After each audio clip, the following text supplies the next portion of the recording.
Kebijakan PSBB yang akan diterapkan Pemprov DKI Jakarta pada 14 September mendatang menuai respon pro dan kontra dari berbagai pihak. Lantas bagaimana respon Wali Kota Bogor Bima Arya, wilayah yang salah satu menjadi penopang wilayah Provinsi DKI Jakarta. Langsung saja kita berbincang dengan Wali Kota Bogor Bima Arya. Selamat siang Kang Bima. Selamat siang Eva. Kang Bima, jadi bagaimana respon Pemkot Bogor terhadap PSBB total yang akan diberlakukan di DKI Jakarta? Apakah kemudian nanti juga akan pelan-pelan akan melakukan hal yang sama?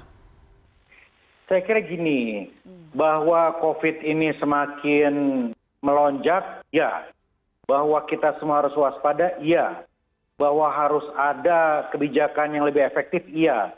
Tapi apakah itu PSBB total? Saya kira belum tentu. Kita harus hitung semua. Dan kita juga harus belajar dari pengalaman. Kita menerapkan PSBB total beberapa kali. Di situ ada persoalan biaya. Biaya untuk mengamankan seluruh kawasan personel, TNI, Polri, PP. Di situ ada kebutuhan untuk warga supaya tetap hidup. Bansosnya cukup nggak? Gitu. Belum lagi kita berbicara konsekuensi ekonomi yang lain-lain. Nah, saya kira banyak opsi yang bisa dipilih selain dari PSBB total yang diterapkan yang belum tentu efektif ya karena ada catatan-catatan tadi begitu. Oke, tapi kalau kemudian alasannya adalah melihat jumlah peningkatan pasien positif COVID-19 yang terus bertambah dan tidak bisa dikendalikan, menurut Anda masih belum cukup begitu, Kang Bima? Sama, di Bogor pun terjadi lonjakan tajam begitu. Tapi pertanyaannya kan sekarang diagnosanya harus tepat. Ini penyebabnya apa? Bagaimana caranya? Apakah dengan PSBB total kita bisa menjamin lonjakannya berkurang begitu? Dan harus kita lihat apa yang lebih efektif begitu. Nah, kalau di Bogor kami menerapkan pembatasan sosial berskala mikro dan komunitas. Ada jam operasional yang kita atur. Jam 6 tutup, jam 9 jam malam. Kemudian pengawasan yang ketat di tingkat RW merah. Kita drop logistik, kita perkuat keamanan, kemudian kita lakukan agresivitas dalam hal testing. Jadi ada unit lacak, unit pantau, dan lain-lain begitu. Nah, jadi banyak hal lah yang saya kira bisa dipilih ya, karena kalau kita belajar dari pengalaman, PSBB total itu tingkat efektivitasnya tidak maksimal, tetapi cost-nya, biayanya itu besar, baik biaya sosial maupun biaya ekonomi. Oke, kalau tadi Anda mengatakan istilahnya PSBMK begitu ya, seberapa efektif sebetulnya PSBMK kalau kemudian dibandingkan dengan PSBB? Memang masih terlalu dini untuk menyimpulkan efektivitas PSBMK, tapi paling tidak 10 hari setelah PSBMK diterapkan, Bogor yang tadinya zona merah kembali ke zona orange. Ada sedikit angka yang melandai dari lonjakan kasus COVID begitu. Karena kita pelajari 14 kriteria untuk menentukan zona, kita lakukan pemberlakuan jam operasional dan pembatasan jam malam, dan kita awasi secara ketat di wilayah dengan melibatkan warga dan komunitas gitu. Jadi saya kira kata kuncinya adalah penguatan protokol kesehatan. Penguatan protokol kesehatan itu bisa dilakukan bersama-sama dengan warga, dengan komunitas. Oke. Mungkin kurang lebih seperti PSBB transisi begitu ya seharusnya ya, Kang Bima? Ya, kita harus evaluasi ya. Apakah selama ini ya PSBB dengan segala varian itu sudah dilakukan secara optimal? Sejauh mana kita sudah memberikan edukasi kepada warga? Sejauh mana kita mampu untuk terus mengawasi kafe, restoran, rumah makan, dan lain-lain begitu.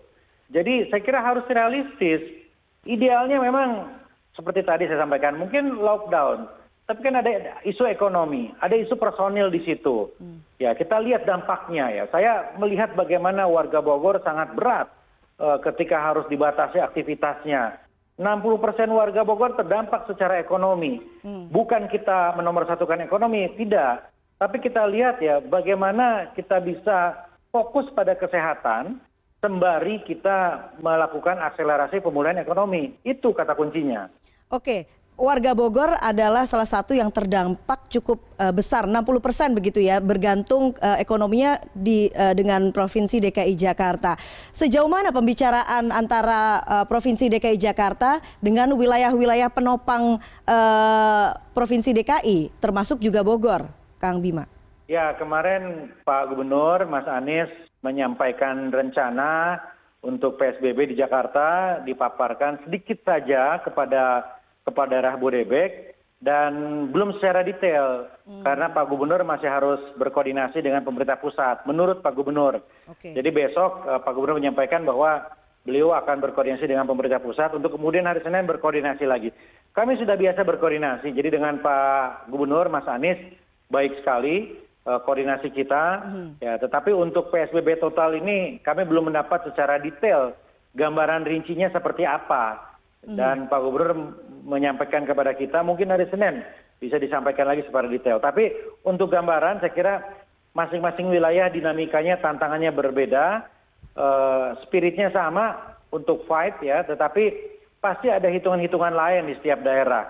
Nah, saya melihat teman-teman di Bodebek sekitar Jakarta juga punya kecenderungan yang tidak selalu sama dengan Jakarta. Oke, kalau kemudian kita mengaca terhadap PSBB yang diberlakukan sebelumnya begitu ya, seberapa besar Kang Bima bisa digambarkan dampaknya terhadap warga Kota Bogor misalnya? Pelonggaran di Jakarta ini menyebabkan lonjakan di Bogor, itu jelas. Ya, kita ada persoalan ketika warga Bogor kembali lagi berbondong-bondong ke Jakarta pulang dan pergi gitu. Tetapi pengetatan di Jakarta tentu ada konsekuensi lagi ke Bogor. Konsekuensi positifnya adalah banyak warga Bogor yang WFH yang kerja di Jakarta, tentu lebih aman. Tetapi bukan tertutup kemungkinan warga Jakarta akan hangout, akan jalan-jalannya ke Bogor ketika di Jakarta semua di lockdown. Saya kira setiap kebijakan punya konsekuensinya. Ya, dan itu saya kira hak atau diskresi dari kepala daerah masing-masing. Yang penting sekarang kami di Bogor merujuk pada data-data terbaru untuk mengeluarkan kebijakan. Oke, terakhir Kang Bima, Anda cukup keras begitu ya sebetulnya menunjukkan ketidaksetujuan terhadap keputusan ini. Kemarin sudah sempat bertemu, apakah ini kemudian sempat disampaikan dan kalau memang akhirnya diberlakukan, bagaimana respons dari Pemkot Bogor? Kan begini, kemarin itu Mas Anies menjelaskan kondisi Jakarta, kemudian kami menjelaskan tentang kondisi masing-masing. Ditanya oleh teman-teman media, oleh CNN, saya katakan belum ada kejelasan begitu. Ya memang karena belum ada kejelasan. Karena Pak Gubernur sendiri masih harus berkoordinasi dengan pemerintah pusat. Kan itu poinnya. Oke. Jadi konsep PSBB Jakarta belum detail dan belum jelas. Itu poin pertama. Nah, poin kedua, apakah Bogor akan mengikuti? Ya, seperti saya sampaikan, setiap daerah punya referensi masing-masing berdasarkan data masing-masing.